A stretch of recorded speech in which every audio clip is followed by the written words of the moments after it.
aí? Então, vamos só saber isso daqui. Efeito tonoscópico é a primeira propriedade coligativa, tá? Efeito tonoscópico é a propriedade coligativa que fala que a adição de solutos não eletrólitos e não voláteis em um solvente, ele causa a diminuição da pressão de vapor. Por quê? Então, eu já vou adiantar um pouquinho para vocês entenderem o porquê disso. Aí nós vamos falar sobre a lei de Raoult. Microscopicamente, o que acontece?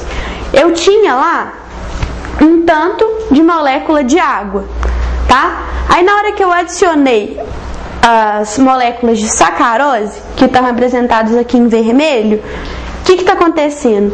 Esse soluto, ele se transforma tipo num empecilho. Ele dificulta a transformação do estado líquido para o estado gasoso.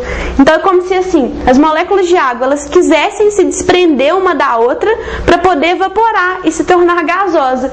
Só que ela tem barreiras de empecilho. Por quê? Esse soluto aqui, ele não volatiliza, ele não evapora. Então ele fica lá paradão, empacando as moléculas de água de evaporar. Por isso que eu diminuo a pressão de vapor, porque eu estou dificultando o rompimento daquela barreira que a gente tinha falado, da pressão de vapor, para que a molécula consiga evaporar. Então, o efeito tonoscópico é esse. Quando eu adiciono um soluto não eletrólito não volátil, eu diminuo a pressão de vapor da minha solução.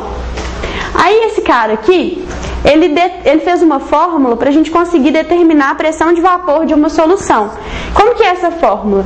Ele falou que a pressão de vapor da solução é igual ao X do solvente vezes a pressão do solvente puro. O que é o X do solvente? O X do solvente é o número de mols de solvente dividido pelo número de mol de soluto mais o número de mol de solvente. Ou seja, é a fração que o número de mols de solvente representa em relação à solução, certo? É o número de mols de solvente que eu tenho em relação à solução como um todo, porque a solução como um todo não é soluto, mas solvente.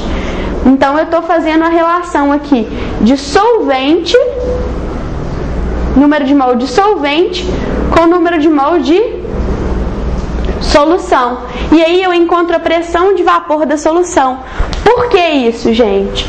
Porque dependendo do tanto que eu tiver de solvente, essa pressão vai variar. Porque se eu aumento o número de mol de soluto, aí eu aumento o empecilho. Cada mol de soluto que eu estou adicionando é mais uma barreira para que as minhas moléculas de água se evaporem.